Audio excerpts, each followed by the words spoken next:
1885 খ্রিস্টাব্দে কম্বোজের পূর্ব উপকূলে একটি অসাধারণ রহস্যময় ব্যাপার ঘটে। কম্বোজের পুরনো সরকারি দপ্তরে তার উল্লেখ আছে, কিন্তু কোনো বিস্তৃত বিবরণ নেই। 1880 খ্রিস্টাব্দ থেকে কম্বোজের পূর্ব উপকূলে ভয়ানক জলদস্যুর উৎপাত আরম্ভ হয়। কম্বোজের জল পুলিশ, নৌসেনা প্রাণপণ চেষ্টা করেও তাদের দমন করতে পারে না। দমন করা দূরে থাক, তাদের সন্ধান পর্যন্ত পায় না। কোথা থেকে যে সিন্ধু শকুনের মতোই জলদস্যুদের বেগবান ছোট জাহাজগুলি এসে বড় বড় বাণিজ্য তরীর ধনসম্পদ লুটে নিয়ে যেত, কম্বোজের যুদ্ধ তরীগুলি কিছুই বুঝে উঠতে পারত না। কম্বোজের সমস্ত কড়া পাহারা এড়িয়ে কর্মচারীদের চোখে ধুলো দিয়ে এই জলদস্যুর দল এমন অনায়াসে তাদের কাজ হাসিল করে যেত যে শেষে তারা মানুষ নয় এমনই একটা জনপ্রবাদ সমস্ত কম্বোজের অশিক্ষিত মাঝি মাল্লাদের ভেতরে রটে গেল। বাণিজ্য তরীর জন্য মাঝি মাল্লা পাওয়া ক্রমে দুষ্কর হয়ে উঠল। তারা মানুষের বিরুদ্ধে লড়ে জান দিতে প্রস্তুত, কিন্তু দেবতাদের বিরুদ্ধে তারা কি করতে পারে, এই হলো তাদের বুলি। পূর্ব উপকূলের ব্যবসা বাণিজ্য একরকম বন্ধ। উপরওয়ালাদের তাড়া খেয়ে পুলিশ ও নৌসেনা মরিয়া হয়ে জলদস্যু দমনে লেগে গেল, কিন্তু কিছুই হলো না। কম্বোজের পূর্ব উপকূলে দস্যুদের প্রতাপ অক্ষুণ্ণই রইল। জলদস্যুরা যে মানুষ নয়, এই কথাটাই আরো বেশি করে রটে গেল।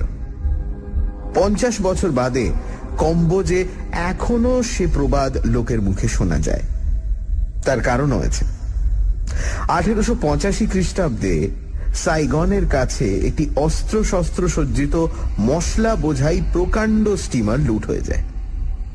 কম্বোজে সেই প্রথম স্টিমার, যদিও সেকেলে, কিন্তু সাধারণ ছোট জাহাজের চেয়ে অনেক বড়। এই স্টিমার লুট হওয়ার পর সেখানকার সদাগর মহলে রীতিমতো বিভীষিকা দেখা যায়। কিন্তু আশ্চর্যের বিষয়, এই স্টিমারই জলদস্যুদের শেষ লুট। তারপর কম্বোজের প্রান্ত থেকে তারা যেন জাদু মন্ত্রে অদৃশ্য হয়ে যায়। যাদের দাপটে সারা সমুদ্র একদিন থরহরি কম্পিত হতো, হঠাৎ তারা কেন এমন নিশ্চিহ্ন হয়ে অন্তর্ধান হতে পারে, এই রহস্যের কোনো মীমাংসা হয় না। এরপর জলদস্যুদের সম্বন্ধে নানা আজগুবি কিংবদন্তি রটা মোটেই আশ্চর্য নয়।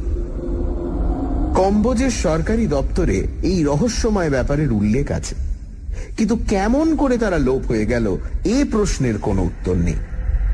যে সমস্যার কথাই কখনো শুনিনি, সুদূর বাংলাদেশের একটি শহরে বসে তার সমাধান জানতে পারবো, এ কথা কে ভেবেছিল?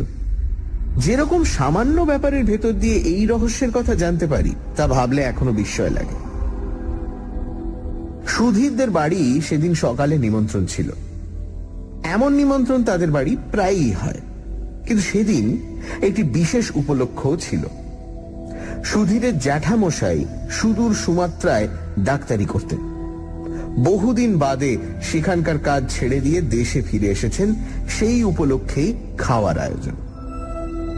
এ কয়েকদিন স্কুলে ও স্কুলের বাইরে সুধীরের মুখে তার জ্যাঠামশাইয়ের কথা ছাড়া আর কোনো কথা ছিল না। 70 বছরের বৃদ্ধের এমন কি অসাধারণত্ব থাকতে পারে যাতে একটি কিশোরের মন মুগ্ধ হয়ে যায়, এতদিন বুঝতে পারিনি। কিন্তু বঙ্কিমবাবুকে দেখা মাত্র সে প্রশ্নের উত্তর পেয়ে গেলাম। বৃদ্ধ সত্যি অসাধারণ। প্রথমত, বাঙালির ভেতর অমন চেহারাই দুর্লভ। 70 বছর বয়স যে তার হয়েছে, এ কথা তিনি নিজে না বললে বিশ্বাস করাই কঠিন। দীর্ঘ বলিষ্ঠ দেহ, মুখে বয়সের চিহ্ন আছে বটে, কিন্তু বার্ধক্যে জীর্ণতার পরিচয় নেই। গাম্ভীর্য দূরে থাক, মুখে বালকের কৌতুকের হাসিটি লেগেই আছে। ছোট ছেলে মেয়েদের সঙ্গে অত্যন্ত সহজে মিশে যাবার দেখলাম তার অসাধারণ ক্ষমতা। তার জীবনের বিবরণ যা শুনলাম তাও অদ্ভুত। অত্যন্ত ডানপিটে দুরন্ত ছিলেন ছেলেবেলায়, সেই জন্য তাকে নানান রকম শাস্তি ঘরে বাইরে সহ্য করতে হয়েছে। স্কুল থেকে একবার কি কারণে বিতাড়িত হয়ে তিনি আর লজ্জায় বাড়ি ফেরেননি। বহুদিন পর্যন্ত তার খবর না পেয়ে সকলে তার জীবনের আশা পর্যন্ত ত্যাগ করেছিল। অবশেষে একদিন বিলেতের ডাকে তার বাবার নামে একটি চিঠি এসে হাজির। চিঠি খুলে তিনি তো অবাক। যে ছেলে স্কুলে কোনো রকমে প্রমোশন পাবে কি না বছরের শেষে সেই দুশ্চিন্তায় তাকে রাতের পর রাত অনিদ্রায় কাটাতে হতো, বিলেত গিয়ে সে সেখানকার প্রবেশিকার বেড়া উতরে একেবারে মেডিকেল কলেজে গিয়ে ভর্তি হয়েছে। শুধু ভর্তি হয়নি, সেখানে পড়াশোনায় দস্তুর মতো কৃতিত্ব দেখিয়ে সে শিক্ষকদের বিশেষ প্রশংসা লাভ করেছে। তারপর সেখানকার মেডিকেল কলেজ থেকে সসম্মানে পাশ হয়ে দেশে ফিরে আসেন। কিন্তু ঘরে বসে থাকা তার ধাতে সইবে কেন? কিছুদিন বাদেই সুমাত্রার কাছে একটি বড় হাসপাতালের ভার পেয়ে তিনি আবার সাগরে পাড়ি দিলেন। সেই বিদেশেই তার সমস্ত জীবন কেটেছে। এই বৃদ্ধ বয়সে সে কাজ থেকে অবসর গ্রহণ করে তিনি দেশে শেষ জীবন কাটাবার জন্য ফিরেছেন। এই বিবরণ শুনেই তখন বিস্মিত হয়েছিলাম। জানতাম না যে তার জীবনে এমন ঘটনা ঘটেছে যার কাছে এই সমস্ত ব্যাপার নিতান্ত তুচ্ছ, সাধারণ।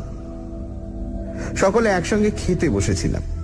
সুধীরের জ্যাঠামশাই নানান রকম মজার গল্প করে খাওয়ার আসর জমিয়ে রেখেছিলেন। সুমাত্রার লোকেদের একরকম অদ্ভুত নিয়মের কথা বলছেন।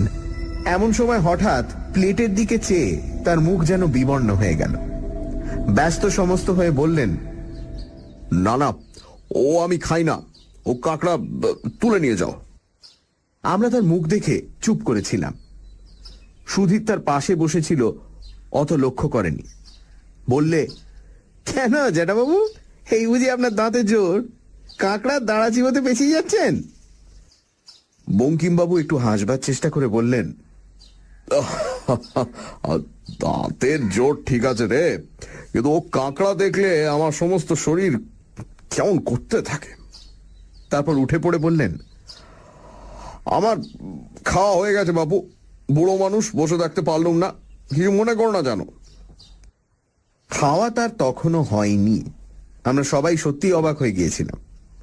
সুধীরের বাবা ছুটে এসে বললেন, ও কি দাদা, কিছু না খেয়ে উঠে পড়লে যে? হয়েছে হয়েছে, আমার খাওয়া হয়ে গেছে, এখন কি আর আগের মতো খেতে পারি? বলে বঙ্কিমবাবু এত তাড়াতাড়ি চলে গেলেন যেন এ ঘরে তার দম বন্ধ হয়ে আসছে। কাঁকড়া পাতে দেওয়ার পর এ কি হলো আমরা বুঝতে না পেরে থ হয়ে রইলাম। দুপুর বেলা বাইরের ঘরে বসে সুধীর বলল, কেন খেলেন না আপনাকে বলতেই হবে জ্যাঠাবাবু। দু একবার এড়াবার চেষ্টা করে বঙ্কিমবাবু অবশেষে একটু হেসে বললেন, আসলে কাঁকড়া দেখলেই আমার অজ্ঞান হবার মতো হয়, তাই না উঠে পারলাম না। কেন জ্যাঠাবাবু? সুধীর অমনি ছাড়বার ছেলে নয়। খানিক চুপ করে বঙ্কিমবাবু বললেন, তবে শোন, কিন্তু শেষকালে আমাকে পাগল ভাবিসনি যেন। এই ভয়ে পৃথিবীর কাউকে কথা আজও জানায়নি। মানুষের স্বভাব ভারী মজার। এত বড় আশ্চর্য দুনিয়ায় বাস করেও অত্যন্ত সাধারণ ব্যাপার ছাড়া আর কিছুই বিশ্বাস করতে চায় না। বঙ্কিমবাবু গড়গড়ার নলটি একধারে সরিয়ে রেখে আবার বললেন, তোরা বড়জন মনে করবি বুড়োর বিমরতি হয়েছে, তা বুড়ো হলে অমন হয়। এককালে এই গল্প বললে হয়তো আমার চাকরি, মান, সম্ভ্রম সব যেত। মানুষের অসাধারণের ওপর এমনই অবিশ্বাস। এইবার গল্প শুরু হলো। বঙ্কিমবাবু বলতে লাগলেন 50 বছর আগের কথা। সুমাত্রায় তখন বছর কয়েক চাকরি করেছি। এমন সময় সেখানে ভয়ানক কাণ্ড শুরু হলো। সুমাত্রায় তখন বসন্তের টিকে দেবার বীজ পাওয়া দুষ্কর ছিল। শুনলাম সাইগনে একজন ফরাসি ডাক্তার নিজে পরীক্ষাগার করে টিকার বীজ তৈরি করছেন। সেই টিকার বীজ ভালো হলে তাই কিনে আনবো বলে সাইগনে গেলাম। সাইগনে কয়েকদিন থেকে টিকার বীজ সংগ্রহ করে আবার সুমাত্রায় ফেরবার আয়োজন করবার সময় ভয়ানক বিপদে পড়লাম। কম্বোজের পূর্ব উপকূলে তখন ভয়ানক জলদস্যুর উৎপাত। আসবার সময় সুমাত্রার মাঝিমাল্লারা তেমন ভয় পায়নি, কারণ সুমাত্রায় এই জলদস্যুদের সম্বন্ধে বেশি গুজব পৌঁছয়নি। কিন্তু সাইগনে কয়েকদিন থেকে নানা কথা শুনে ইতিমধ্যে ভড়কে গিয়েছিল তারা। দেশের টানেও এই জলদস্যুদের ভেতর দিয়ে আর যেতে রাজি নয়। শুধু লুটতারাজি নয়, অকারণে মানুষ মারতেও এই দস্যুদের নাকি আনন্দ। ফেরবার জাহাজ না পেয়ে কি করব ভাবছি, এমন সময় সেই ফরাসি ডাক্তার খবর দিলেন যে একটি ফরাসি কোম্পানি নতুন একটি স্টিমার আনিয়েছে। কাল সে স্টিমার প্রথম জাভা হয়ে সাইগনে আসবে, তাইতে আমি আবার সুমাত্রায় ফিরতে পারবো। সত্যি কথা বলতে কি, হাতে যেন স্বর্গ পেলাম। শুধু মাঝি মাল্লাদেরই দোষ দেব কেন? এই জলদস্যুদের সম্বন্ধে আমারই মনে যথেষ্ট ভয় ছিল।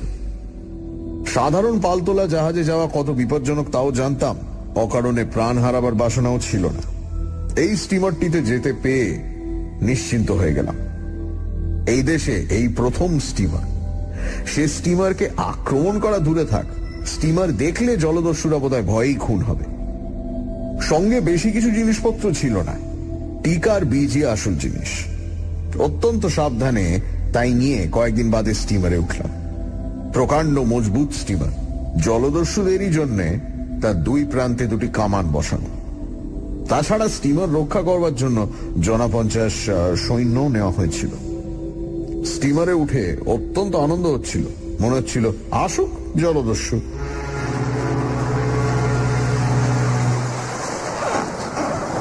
সকালে স্টিমার ছেড়ে সন্ধ্যায় যখন মাঝ সমুদ্রে পাড়ি দিচ্ছে, তখনও পর্যন্ত জলদস্যুদের কোনো চিহ্ন দেখা গেল না বলে একটু হতাশ যেন হলাম। জলদস্যুদের মজাটা একবার টের পাইয়ে দেওয়ার সুবিধে হলো না বলে। কিন্তু জলদস্যুরা এলো। রাত তখন বেশি না, চারিদিক অন্ধকার। হঠাৎ স্টিমারের প্যাডেলের গম্ভীর আওয়াজ ছাপিয়ে স্টিমারের তীক্ষ্ণ হুইসেল শোনা গেল। পর মুহূর্তে স্টিমারের ইঞ্জিন থেমে গেল। ব্যাপার কি? যাত্রীরা সবাই সামনের ডেকে গিয়ে ভিড় করলাম। ক্যাপ্টেন শশব্যস্ত হয়ে ঘুরে বেড়াচ্ছেন, সৈন্যরা কামান বন্দুক বাগিয়ে ঠিক হয়ে আছে। সামনে বহু দূরে গুটি কতক আলো দেখা যাচ্ছে। শুনলাম আলো আর কিছু নয়, জলদস্যু নৌবহরের।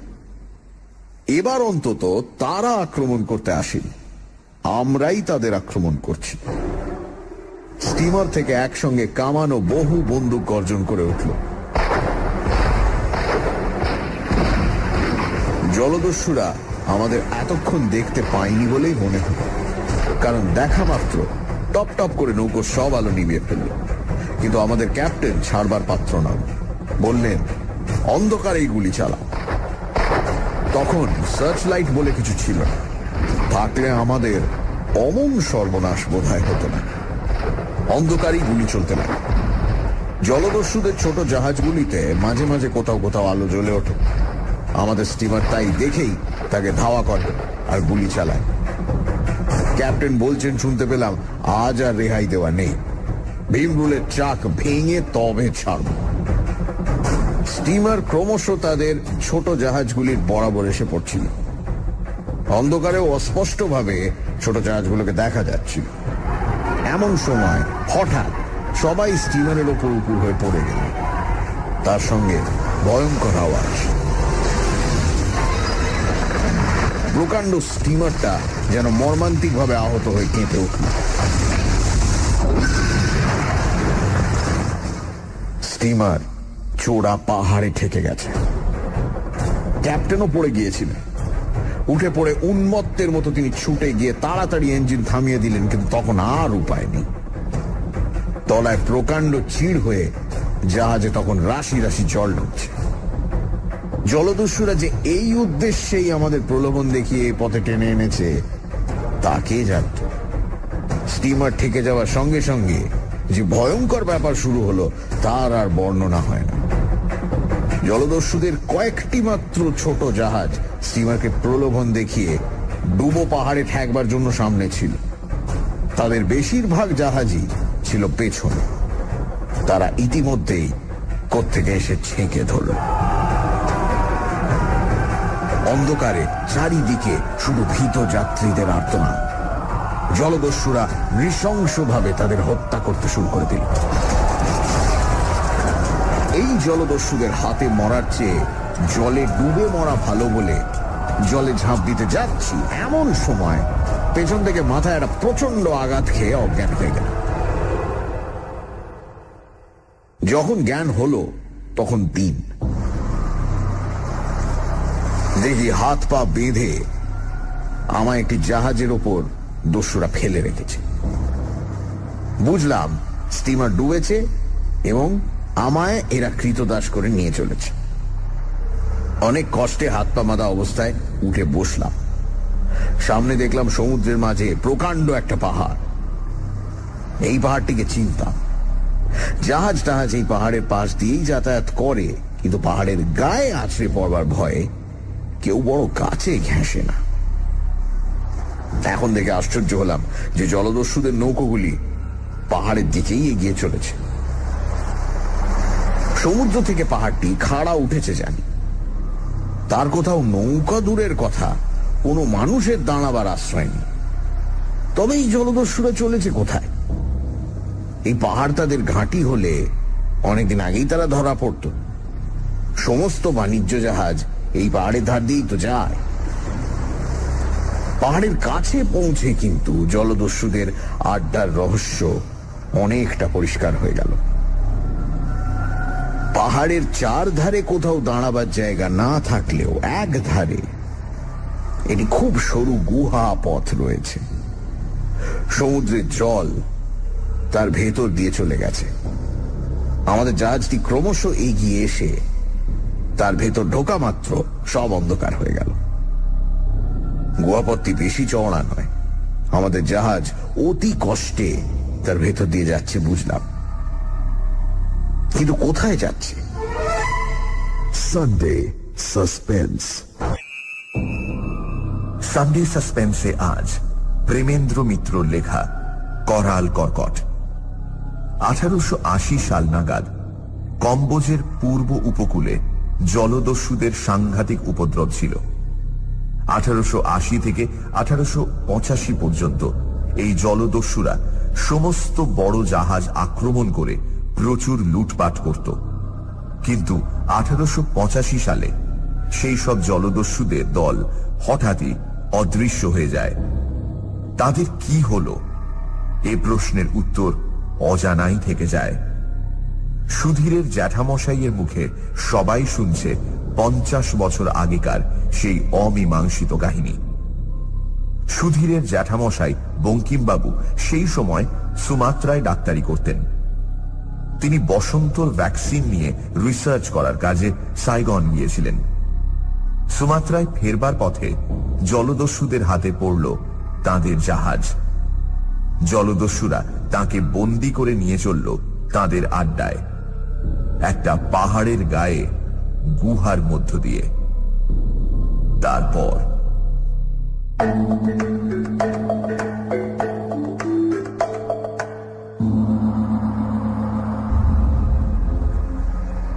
অন্ধকারে এমন প্রায় মিনিট 10 কাটল এবং তারপর চারিদিক পরিষ্কার হয়ে গেল। দেখি সামনে প্রকাণ্ড জায়গা, তার মাঝে একটি ছোট হ্রদের মতো। সমুদ্রের জল সেই হ্রদে গিয়ে শেষ হয়েছে। জলদস্যুদের জাহাজগুলি সেই হ্রদের এক ধারে ভিড়ল। সমুদ্রের পাহাড়ের মাঝখানে এমন স্থান ছিল কে জানত? এইখানে মানুষের অগোচরে জলদস্যুরা নির্ভয়ে তাদের লুট করা মাল সঞ্চয় করে বসবাস করে। আমায় ধরে জাহাজ থেকে নামিয়ে দেওয়ার পর দেখলাম আমার মতো আরো অনেককে তারা বন্দি করে এনেছে তাদের দাসবৃত্তি করার জন্য। এরপর আমাদের যে জীবন শুরু হলো তার দুঃখ আর বলে শেষ করা যায় না।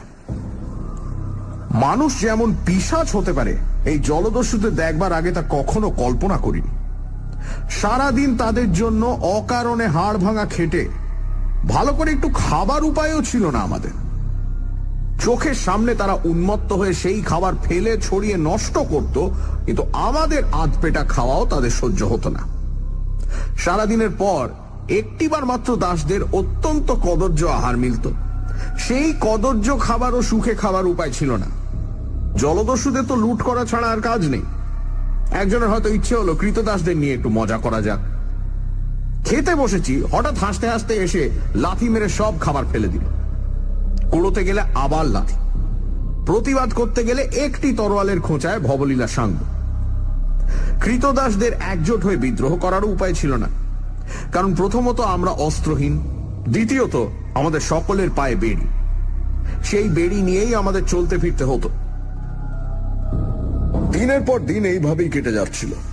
যে সাহেবী পোশাকে এসেছিলাম সেই পোশাকের আর পরিবর্তন হয়নি। সেটা ছিঁড়ে খুঁড়ে প্রায় কুটি কুটি হয়ে গিয়েছিল। সেদিকে নজরও আর ছিল না। একদিন কিন্তু সেই পোশাক থেকেই একটা জিনিস খুঁজে পেয়ে ক্ষণিকের জন্য উল্লসিত হয়ে উঠলাম। বসন্তের টিকার বীজ নিয়ে যেতে সাইগনে এসেছিলাম বলেছি। সে সমস্ত টিকার বীজের শিশি সমুদ্রের স্টিমারের সঙ্গেই ডুবেছিল, কিন্তু তার ভেতর একটি কবে দেখবার জন্য বার করে ভুলে ওয়েস্ট কোটের পকেটে রেখেছিলাম মনে নেই।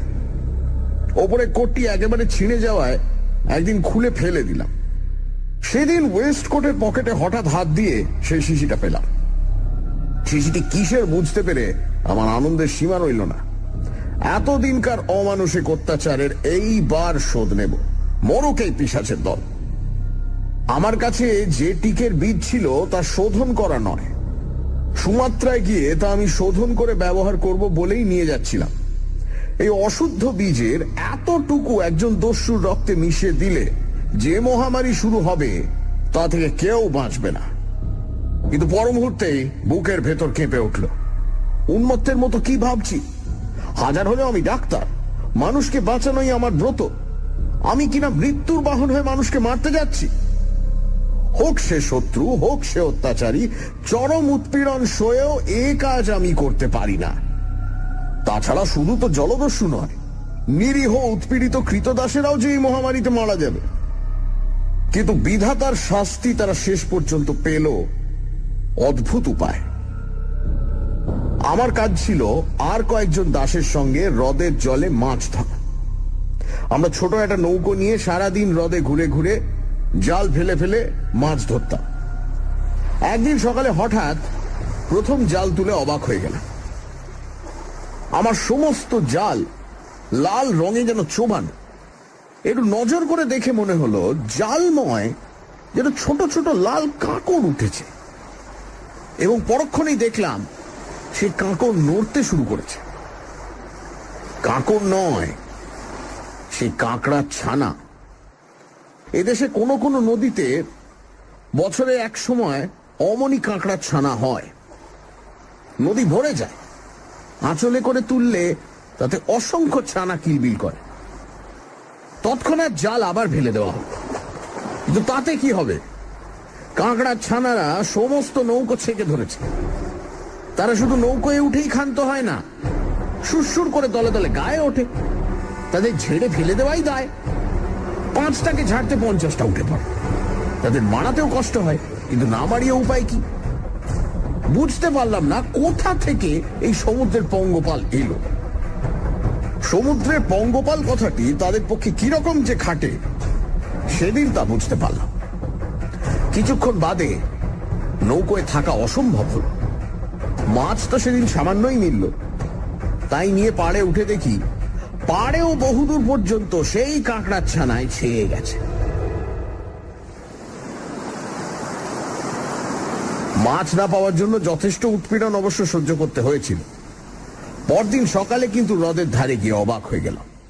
তীরের বহু দূর থেকে দেখা যায় সমস্ত হ্রদের জল রক্তের মতো রাঙা হয়ে উঠেছে। কাঁকড়াগুলো একদিনেই যেন অনেকটা বড় হয়ে উঠেছে। আমরা আগের দিন কাঁকড়ার জন্য মাছ ধরতে পারিনি বলে কৈফিয়ত দেওয়ায় একজন দস্যু আমাদের সঙ্গে আমাদের কথা সত্যি কিনা যাচাই করতে এসেছিল। আমাদের একজন সেই কাঁকড়া সমুদ্র দেখিয়ে বলল, কেমন, আমরা মিথ্যে কথা বলেছিলাম? ওই কাঁকড়ার ভেতর মাছ পাওয়া যায়। তার মুখে একটা ঘুষি মেরে দস্যু বলল, তাই ধরতে হবে। তাই ধরতে গেলাম, কিন্তু হ্রদে পৌঁছতে পারলে তো তীরের ওপরেই কিলবিল করে কাঁকড়ার পাল গায়ের ওপর উঠতে থাকে। শুধু গায়ে ওঠে না, তারা বড় হওয়ার সঙ্গে সঙ্গে একটু কামড়াতে শিখেছে। কত তাদের গা থেকে ছেড়ে ফেলা যায়। খানিক দূর গিয়ে বাধ্য হয়ে ফিরলাম। যে দস্যু তদারক করতে এসেছিল এবারে সে কিন্তু কিছু বলল না। সত্যিকার বিপদ তার কয়েকদিন পর থেকে শুরু হলো। সকালবেলায় হঠাৎ কিসের কামড় খেয়ে ধর্মর করে উঠে বসলাম। আমাদের শোবার কোনো জায়গা ছিল না। মাঠের ওপর যেখানে সেখানে গরু ঘোড়ার মতো আমরা শুয়ে থাকতাম। উঠে দেখি চিতি কাঁকড়ার আকারে একটা লাল কাঁকড়া সজোরে দাঁড়া দিয়ে পায়ের একটা আঙুল কামড়ে ধরেছে। আশেপাশে আরো বিস্তর কাঁকড়া ছুড়ে বেড়াচ্ছে। অনেক কষ্টে সে কাঁকড়াটাকে পা থেকে ছাড়িয়ে উঠে দাঁড়ালো। এই কয়েকদিনের মধ্যে কাঁকড়ারা আকারে দ্বিগুণ হয়ে এত দূর পর্যন্ত এগিয়ে এসেছে দেখে সত্যি অবাক হয়ে গেছিলাম। চারিদিকেই কাঁকড়ার পাল। এমন অদ্ভুত ব্যাপারের কথা কখনো শুনিনি বা পড়ি। প্রকৃতির নিয়মে সব নিম্ন শ্রেণীর প্রাণীরই প্রথমে এইরকম বংশবৃদ্ধি হয়, কিন্তু শেষ পর্যন্ত অধিকাংশই মারা যায়। না গেলে পৃথিবীতে মানুষ বাস করা অসম্ভব হতো। দস্যুদের দেখলাম একটা নতুন খেলা জুটেছে, কাঁকড়া মারা। তারা বড় বড় লাঠি নিয়ে কাঁকড়া মেরে বেড়াচ্ছিল। বিকেলের দিকে তাদেরও প্রাণে ভয় না হোক দুশ্চিন্তা দেখা দিল। এই কাঁকড়ার পাল না গেলে রাত্রিরে শোয়ার জায়গা তো মিলবে না। হ্রদ থেকে পালে পালে এসে তারা যেখানে যা কিছু আছে সব অধিকার করে ফেলেছিল। দস্যুদের প্রকাণ্ড ভাড়ার ঘরের চারধারে 25 জন দাস শুধু কাঁকড়া মারবার জন্যই মোতায়েন করে রাখা হয়েছিল, কিন্তু তারাও হয়রান হয়ে পড়েছিল। ক্রমাগত মেরে মেরে একদল ক্লান্ত হয়ে গেলে আর একদল তাদের জায়গা নিচ্ছিল। কিন্তু এত চেষ্টা সত্ত্বেও কাঁকড়ার পালের ভাড়ারে ঢোকা বন্ধ করা গেল না। রাত্রে কোথায় শোয়া হবে সেই হলো সবচেয়ে বড় সমস্যা। সমস্ত পাহাড় ঘেরা দ্বীপ কাঁকড়ায় ছেয়ে গেছে। সে দ্বীপে যা কিছু আহার্য ছিল তা প্রায় শেষ করে ফেলে ক্ষুধার জ্বালায় তারা উন্মত্ত হয়ে উঠেছে বুঝতে পারলাম। আমরা যে তাদের ভক্ষ্য নয় এ কথা তাদের বোঝানো ক্রমশ কঠিন হয়ে পড়ছিল। সে রাত্রে আর কৃতদাসে প্রভুতে প্রভেদ রইল না। সবাই যে যার দেহ বাঁচিয়ে আশ্রয় খুঁজতে ব্যস্ত। অনেক কষ্টে একটুখানি পরিষ্কার জায়গা পেয়ে শুয়ে একটুখানি ঘুমোতে না ঘুমোতেই কাঁকড়ার কামড়ে অস্থির হয়ে জেগে উঠতে হয়। সে কাঁকড়া শক্ত দাঁড়া আবার না ভাঙলে ছাড়াবার উপায় নেই। সারা রাত এমনই পাগল হয়ে সকালবেলা যে ব্যাপার দেখলাম তাতে সমস্ত রক্ত জল হয়ে উঠল ভয়। একজন দস্যু অনেক রাত্রে অত্যন্ত মদ খেয়ে মাতাল হয়ে বুঝি অজ্ঞান হয়ে পড়েছিল। কাঁকড়ারা তার রক্তাক্ত কঙ্কালটি ছাড়া আর কিচ্ছু অবশিষ্ট রাখেনি। সকাল হলেও বিপদ বাড়ল বই কমল না। আগে শোয়ার জায়গা খুঁজে পাওয়া দুষ্কর হয়েছিল, এদিন দাঁড়িয়ে থাকাই দুষ্কর হয়ে উঠল। সমস্ত দ্বীপ রাঙা হয়ে গেছে কাঁকড়ায়। তারা পাহাড়ে পর্যন্ত ক্ষুধার জ্বালায় গিয়ে উঠেছে। স্থির হয়ে কোথাও দাঁড়াবার উপায় নেই। অনবরত গা ঝেড়ে চলে না বেড়ালে তারা কামড় দেবেই। একটি নয়, একসঙ্গে 50টি। সেদিন যে কিভাবে গেল ভালো করে স্মরণও নেই। আহার নেই, নিদ্রা নেই, সারাদিন ছুটে বেড়াচ্ছে। কাঁকড়া মেরে মেরে হাত পা অবশ হয়ে গেছে, আর হাতে লাঠি নাড়াতেও ইচ্ছে করছে না। কোন রকমে একটু নড়ে বেড়াবার শক্তিটুকু আছে। সমস্ত দ্বীপে বড় কোনো গাছ নেই, থাকলেও এই কাঁকড়াদের হাত থেকে নিস্তার পেতাম না। সন্ধ্যার সময় পায়ের একটা আঙুল কাটা গেল। কাঁকড়াটাকে লাঠির বাড়ি মেরে গুঁড়িয়ে ছাড়ালাম, কিন্তু তার দাঁড়া ততক্ষণ জম্পেশ হয়ে পায়ে বসেছিল। আগের রাত্রে মশাল জ্বালা হয়েছিল, এ রাত্রে সমস্ত অন্ধকার। কে মশাল জ্বালবে, কে কোথায় আছে তারই খোঁজ হয় না। কোনো উপায় না দেখে অবশেষে পাহাড়ের দিকে ছুটতে শুরু করলাম। সেখানে হয়তো কাঁকড়ার ভিড় একটু হালকা হবে ভেবে, কিন্তু সে আশা বৃথা। যতদূর যাই সেই এক কাঁকড়া সমুদ্র। তবু যতক্ষণ প্রাণ আছে ততক্ষণ জুজবই মনে করে এগিয়ে চললাম। এ ধারে পাহাড় ঢালু হয়ে উঠেছিল, তার গা ময় সেই কাঁকড়ার লাল ছোপ।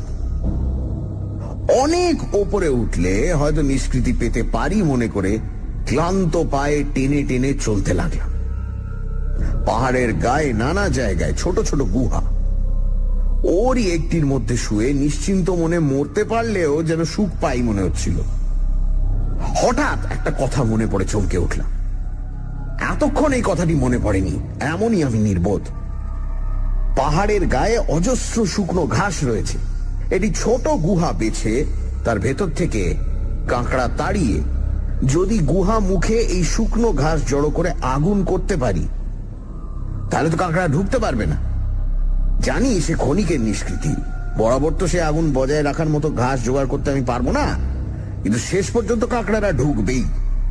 কিন্তু তবু কিছুক্ষণের জন্য তো নিশ্চিন্ত হয়ে ঘুমোতে পারবো, তারপর আসুক মৃত্যু। সেই আশায় যেন নতুন বল পেয়ে উন্মত্তের মতো শুকনো ঘাস সংগ্রহ করে ছোট্ট একটা গুহা খুঁজে তার মুখে জড়ো করতে লাগলাম। এই ছোট গুহার ভেতরেও কাঁকড়ারা ঢুকেছে, কিন্তু চেষ্টা করলে তাদের মেরে গুহাটি নিরাপদ করা বোধহয় যেতে পারে। অবশ্য যদি বাইরে থেকে নতুন কাঁকড়া আর না ঢোকে তাহলে। ঘাস সংগ্রহ প্রায় শেষ হয়েছে, অন্তত 4-5 ঘন্টা সে ঘাসের আগুন বেশ জ্বলতে পারবে বুঝে গুহার ভেতর ঢুকতে যাব, এমন সময় মাথা ঘুরে গুহার মুখেই ঘাসের ওপর মুখ গুঁজে পড়ে গেলাম। তৎক্ষণাৎ কোমরের ওপর প্রচন্ড একটা কামড় অনুভব করলাম, সঙ্গে সঙ্গে মড়মড় করে কি যেন ভেঙে গেল এবং তারও একটি অংশ দেহে ফুটলো বুঝতে পারলাম। এক খামচা পেটের কাছে মাংস সমেত কাঁকড়াটাকে যখন ছাড়িয়ে ছুঁড়ে ফেলে দিলাম, তখন মনে পড়ল ওয়েস্ট কোটের পকেটে টিকার বীজের শিশি ছিল, সেইটাই ভেঙেছে। সে নিয়ে তো তখন মাথা ঘামাবার সময় নেই। তাড়াতাড়ি গুহায় ঢুকে অনেক কষ্টে পাথর ঠুকে আগুন জেলে গুহার মুখে শুকনো ঘাস ধরালাম।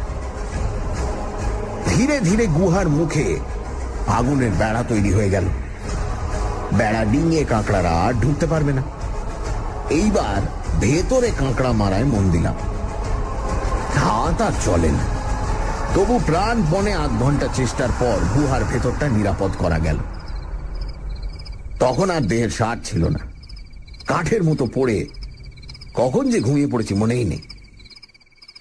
উঠে দেখলাম গুহার দরজার আগুন নিভে গেলেও ভেতরে তাপ ছিল। দেখলাম বাইরে কাঁকড়া গিজগিজ করলেও ভেতরে তারা ঢুকতে পারছে না। গুহার ভেতরে যে শুকনো ঘাস অবশিষ্ট ছিল তাই দিয়ে আবার কষ্ট করে আগুন জ্বাললাম। আগুন আর বড় জোর 2-1 ঘন্টা আমায় বাঁচাতে পারে, তবু সেইটুকুই যথেষ্ট। সমস্ত শরীরে ভয়ঙ্কর উত্তাপ ও বেদনা বোধ করছিলাম। বেদনা হওয়া আশ্চর্য নয়, সমস্ত দেহ অসাড় হয়নি এই আশ্চর্য। কিন্তু গায়ে আমার এসব কি? ঘাসগুলো বেশ ভালো করে জ্বলে ওঠা মাত্র নিজের গায়ের দিকে চেয়ে কেঁপে উঠলাম। আমার সর্বাঙ্গে বসন্তের গুটি বেরিয়েছে।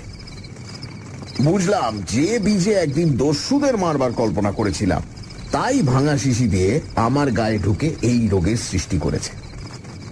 প্রথমটা ভয় হচ্ছিল, শেষে মনে হলো তাতে আর কি, মরতে তো হতোই। বেশিক্ষণ জ্ঞানও রইল না। জ্বরের ঘোরে খানিক বাদে বেহুশ হয়ে পড়লাম। কদিন যে কি অবস্থায় কেটেছিল জানি না। রোগের মধ্যে কি করেছি না করেছি তাও মনে নেই। সেবার যদি মরতাম কোনো কষ্ট পেতে হতো না, আমার জ্ঞান ছিল না। একদিন সকালে হঠাৎ চোখ খুলে মাথা পরিষ্কার হয়ে গেল। দেহ অত্যন্ত দুর্বল, নড়তে কষ্ট হয়, তবু কেমন যেন ভালো মনে হচ্ছিল। চেষ্টা করে উঠে বসলাম। তারপরেই মনে পড়ল সব কথা। কোথায় সে কাঁকড়ার পাল? গুহা মুখে চেয়ে অবাক হয়ে গেলাম। সেখানে মরা কাঁকড়ার খোলা স্তূপাকার হয়ে আছে। গুহা মুখে অতি কষ্টে দাঁড়িয়ে দেখলাম চারিদিকে স্তূপাকার মরা কাঁকড়ার খোলা।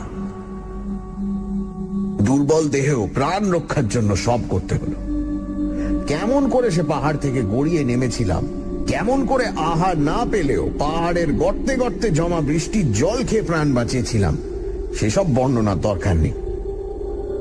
খাবার জিনিসের অভাবে ঘাসের দানা খেয়ে থাকতাম। তখন বুঝেছিলাম মানুষ সব কিছু পারে। 3-4 বাদে শরীরে একটু বল পেলাম। পাহাড় ছাড়িয়ে ক্রমশ দস্যুদের বাসস্থানের দিকে অগ্রসর হতে লাগলাম।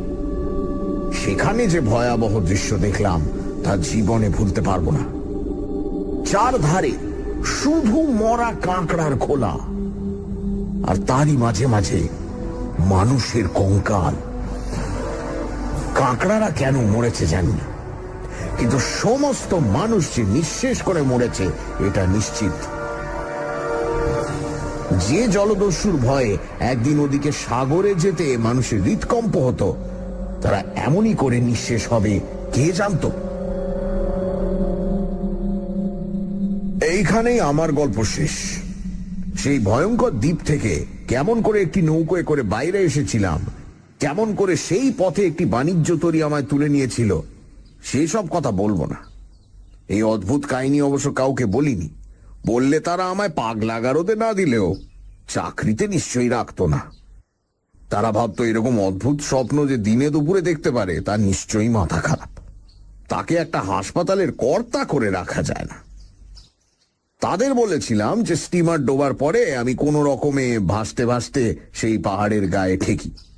সেইখানে আমায় একটি বাণিজ্য জাহাজ উদ্ধার করে। গল্প শেষ হয়ে গেলে সুধীর জিজ্ঞেস করল, আচ্ছা জ্যাঠাবাবু, কাঁকড়াগুলো কি করে মরল? তা ঠিক জানি না, তবে আমার একটা অনুমান আছে। কি জ্যাঠাবাবু? শুনলে তোরা হাসবি, তো বলি। সেই টিকার বীজ থেকেই কাঁকড়াদের ভেতর মহামারী হয়। আজকালকার কোনো কোনো বৈজ্ঞানিক প্রমাণ করেছেন যে মানুষের অধিকাংশ রোগ পশু পাখি এমনকি সমুদ্রের জীবজন্তুদেরও হয়।